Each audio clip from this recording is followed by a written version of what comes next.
वक्फ board का bill पेश हो चुका है। तकरीबन 44 संशोधन उसमें संसद में लाए गए, लेकिन अब ये मामला जेपीसी में है। ज्वाइंट पार्लियामेंट्री कमेटी और उसके अध्यक्ष हैं जगदम्बिका पाल, जो कि डुमरियागंज से सांसद भी हैं, वरिष्ठ सांसद हैं और 31 सदस्यीय जो ये जेपीसी है उसके अध्यक्ष भी हैं। इस वक्त हमारे साथ हैं। सर, स्वागत है आपका। जेपीसी पर इस वक्त सबकी निगाहें देश भर में, हिंदुओं की हैं, मुसलमानों की हैं।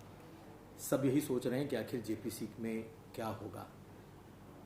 आपके ऊपर इतना भरोसा, पार्टी ने भी आप पर भरोसा जताया है, क्या आप ऐसा लगता है कि आप मॉडरेट चेहरे हैं, सेकुलर चेहरे हैं पार्टी के, क्या है वजह? नहीं, देखिए, पार्टी का एक भरोसा है, मैं उसके लिए तो निश्चित तौर से अपनी लीडरशिप का, प्रधानमंत्री जी का, गृहमंत्री जी का आभार व्यक्त करता हूँ। लेकिन मुझे लगता है कि ये अपने आप में एक हिस्टोरिकल पीस ऑफ लेजिस्लेशन होगा, क्योंकि आज ये जब अमेंडमेंट बिल लाया गया वक्फ का, तो जिस तरह से इसकी एडमिसिबिलिटी पे करीब 2 घंटे से ऊपर चर्चा हुई, तो देखिए, सरकार का बहुमत था। सरकार चाहती तो लोकसभा या राज्यसभा से इसको कानून बना सकती थी।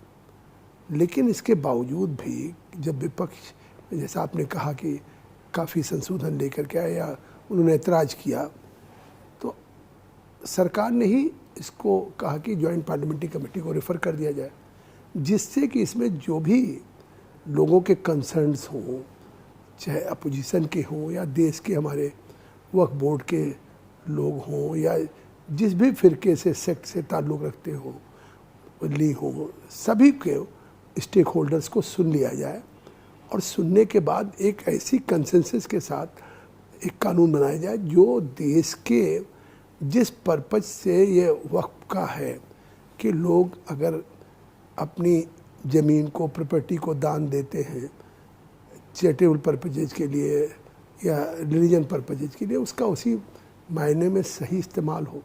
लेकिन कहा तो ये जा रहा है सर कि ये ठंडे बस्ते में भी कहीं इसको भेजा तो नहीं जा रहा है, या बिल्कुल 3 महीने की जो का एक समय सीमा लगभग तय की गई है, उसमें आप इसको पेश भी कर देंगे और अगले सत्र में ये सदन में भी आ जाए?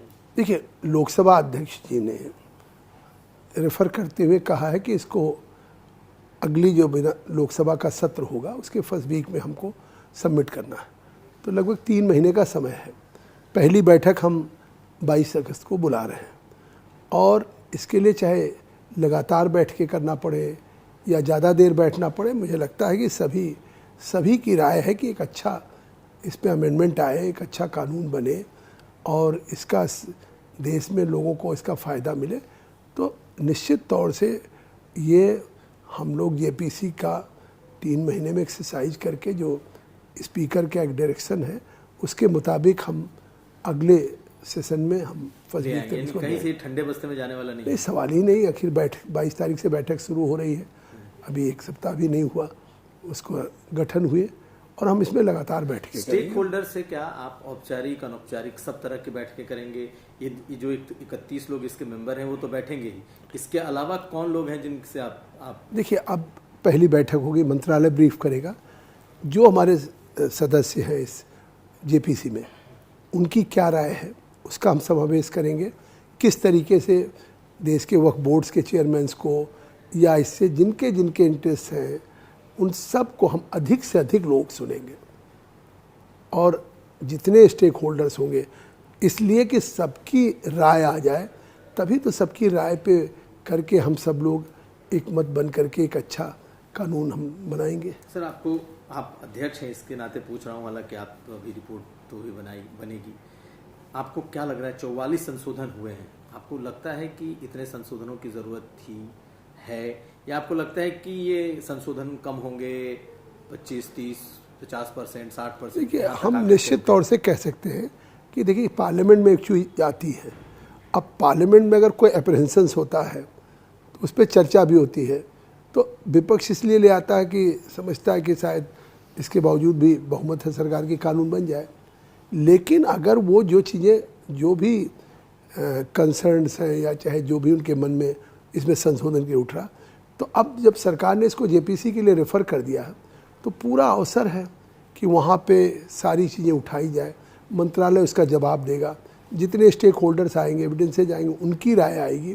तो मुझे लगता है कि निश्चित तौर से लोगों के अंदर जो भी, क्योंकि जेपीसी या कोई भी कमेटी, जो इस देश की पार्लियामेंट्री कमेटी की इतनी अच्छी ब्यूटी है कि पार्लियामेंट में तो लोग एक पार्टी लाइन पे चलते हैं, लेकिन जब कमेटी में होते हैं, क्योंकि क्लोज डोर बैठक होती है, वो कोई कैमरा मीटिंग नहीं होती, कहीं उसकी गोपनीयता भी नहीं भंग हो सकती है, तो मुझे लगता है कि हर सांसद की राय होती है कि जो कानून हम बनाएं उसका आम जनता को फ़ायदा मिले और देश के हित में हो। तो जब सबका मकसद एक है कि हम जो कानून बना रहे हैं उसका, जिसके लिए बना रहे हैं उसके आम लोगों को फ़ायदा हो, चाहे गरीब लोगों को हो, पसमानदा लोगों को हो, ख़वातीन को हो, महिलाओं को हो, बच्चों को हो, तो फिर यही मकसद तो चाहे सत्ता पक्ष का हो चाहे कोई प्रतिपक्ष का होगा।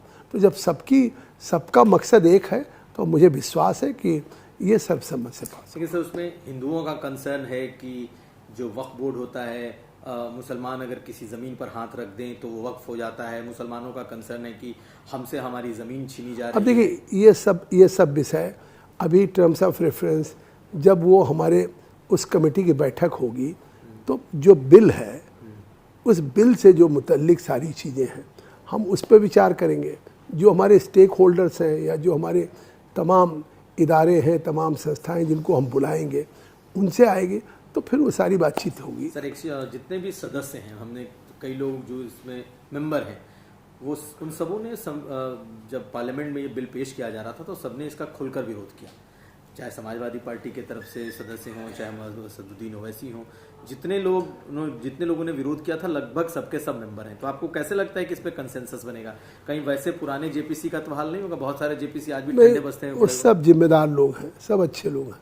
मेरी जाती तौर से भी पर्सनली मुलाकात होनी शुरू हो गई है, अनौपचारिक बातचीत और लोगों से, क्योंकि मैं स्वाभाविक है कि मुझे जिम्मेदारी मिली है तो हम एक ऐसा इसमें जेपीसी में हम एक राय पे पहुंचना चाहेंगे और लोगों में कंसेंसस चाहेंगे। तो आखिर मकसद क्या है सरकार का मकसद यह है कि हम एक ऐसा रिफॉर्म करें कि जिसका कि सबके हित में फ़ायदा हो, न कि लोगों ने बड़ी श्रद्धा के साथ, आस्था के साथ, जज्बात के साथ कोई चीज़ अपनी डोनेट किया है और उसका मिसयूज हो रहा हो या चीज़ें हो। तो आखिर ये चीज़ें तो कई बार महसूस की गई हैं। तो स्वाभाविक है कि पर्पज़ तो ये है कि हम इसका ज़्यादा से ज़्यादा सदुपयोग हो, ज़्यादा से ज़्यादा इसका लाभ हो।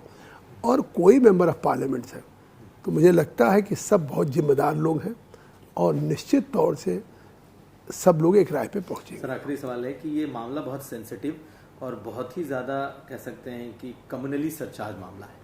आपको लगता है कि इसका हल निकल पाएगा या सरकार को जेपीसी से इतर भी फैसले लेने होंगे सदन में? नहीं, देखिए, कहीं कोई न कम्युनली सरचार्ज है और न कहीं कुछ ऐसा है।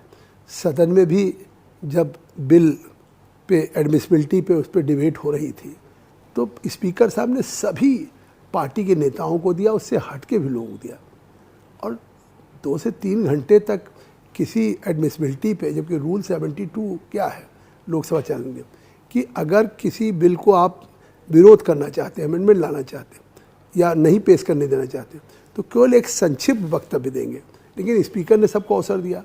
फिर सरकार ने उस पर यह राय किया कि हम चाहे बेहतर से बेहतर कानून ला रहे हैं, लेकिन इसके बावजूद एक बार ये जॉइंट पार्लियामेंट्री कमेटी को चली जाए, लोकसभा राज्यसभा के सांसद किसी भी पक्ष को बैठ करके आपस में सारी चीज़ों को थ्रेड एंड वेयर डिस्कस कर लें। तो मुझे लगता है सरकार की भी मंशा साफ है, स्पीकर साहब ने भी सबको अवसर दिया है। फिर अब एक जॉइंट पार्लियामेंट्री कमेटी में अवसर मिलेगा और मुझे तो बहुत ही भरोसा और विश्वास है कि हम एक ऐतिहासिक कानून बनाने जा रहे हैं जिसमें सबकी भागीदारी हो। बहुत शुक्रिया सर बात करने के लिए। तो हमारे साथ थे जगदम्बिका पाल, जेपीसी के अध्यक्ष हैं, और उनको पूरी उम्मीद है कि जेपीसी की रिपोर्ट ऐसी होगी जो सर्वमान्य होगी। सभी उस जेपीसी की रिपोर्ट पे कहीं ना कहीं सहमत होंगे और तब ये वक्फ का जो नया संशोधन, नया बिल है वो आएगा। कुमार अभिषेक, लखनऊ, 5 तक।